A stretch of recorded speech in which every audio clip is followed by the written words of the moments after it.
All good. I'm glad that the fight camp's done. It was a long fight camp, and glad that now I've got some time to sort of just be in my own space, my own head, and prepare for this big show. Was it nice? Like, how was the lead up to this one? Because obviously you were in the mix for 303, and then it didn't happen, and then you got the call for this one. I feel like you knew a good chunk amount of time beforehand, Yep, right? about 6 months, right? Yeah, Yeah, yeah. So bit of ups and downs, but a roller coaster. But that's the fight game. That's the business, and you expect it. So, I was prepared. It gave me a bit of time to just prepare a little longer for this weekend. And what was it like almost getting a chance to fight, top three guy, former champ, and then, that fight doesn't happen, and then you're fighting someone who, is in the top 10, but he's not in the title mix. Like, it's not Yeah. one where you can catapult yourself. So mentally, how did you go about, like, okay, I got to still lock in? Yeah, I know what's going to happen. It's in due time. My time will come, and I know it's not far. So this fight here is no different. He's an experienced fighter. It's I get a good win over Oezdemir. It catapults me high anyway. So and in this division, at any point we can be caught up for the title. So I'm not surprised either way. Either anything can happen, and I'm ready for anything to happen next year anyway. What's it like being a fighter who is, 6 wins in a row, performance bonuses, knockouts? You're in form. Everybody, like, probably one of the hottest fighters in the division right now. Mm. When you know you have all that momentum, um, how much does that do you think about, where you're at and how you're rising and all the parts that come with, like, the fight game as opposed to just the fight?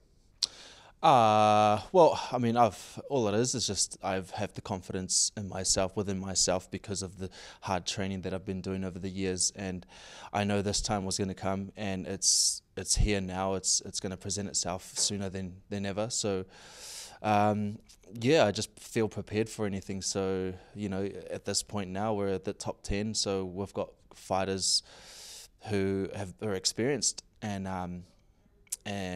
yeah, I guess I've just been ready for it anyway. Yeah. We just had Volkan in here, and he's like, obviously you guys have different.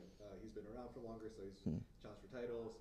How much do you think it matters, like the level of competition that you guys have faced, or how much does it matter just once you guys get in there? Yeah, he's an experienced fighter. He's experienced in the UFC. I think after his third fight, he fought for the title against Cormier. So I feel like he is primed and he's ready to shoot up for that next title shot as well. So we're both in that same, um, we're in the same, I guess, state right now where we're putting ourselves towards the title. But yeah, yeah. I think he for himself he'd think if he was going to get the win, he'd go for the title after this fight as well. What do you think this fight looks like, or how do you have to manage, the dangers that Volkan presents, and if the fight's going the way you want it to go, like how does it look for you? Yeah, I think I just focus on doing what I do best, and whatever got myself to this point. Oezdemir is a smart fighter. I think he knows that a good win, a good stand-up knockout, would put him in the title contention. So I think he'd be smart enough to keep it standing and just swing and go for the fences and earn the fans' respect, so that he can get that title shot. So I think we're both going to be going for that.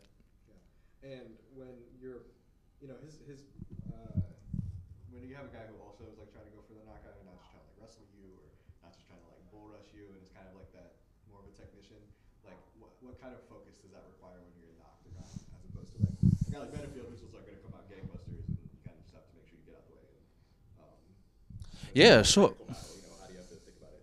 Just staying on my toes, just keeping on my feet, trusting in my corners, understanding that they're my eyes, my eagles. So I trust the process. I know, that I've trust myself that I've got myself this far, and that yeah, everything's just gonna fall into place, and just do what I've prepared myself to this point to do.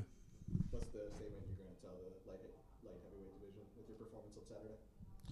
Say that again, bro. What's the statement your performance will, tell the light heavyweight division? Yep, that I'm coming for that title. So, I'm ready for it, and it's mine. The way your schedule's kind of worked out, it's been like, springtime, or I shouldn't say springtime because our seasons are opposite. But you fought in like April, May in each year, pretty much. But there's that Sydney card in February. How much are you kind of like looking at maybe doing a quick Sorry, bro. Can you say that again? No. I know you've usually fought like later into the beginning of the year, but you got the Sydney card in February. How much are you kind of like trying to do maybe a quick turnaround? Quick turnaround. Yeah. Yeah, we'll see how things go. If everything goes to plan, then we always love to fight in our own backyard, which is nice as well. And we finish it with spectacular performance. Then who knows what's going to happen next?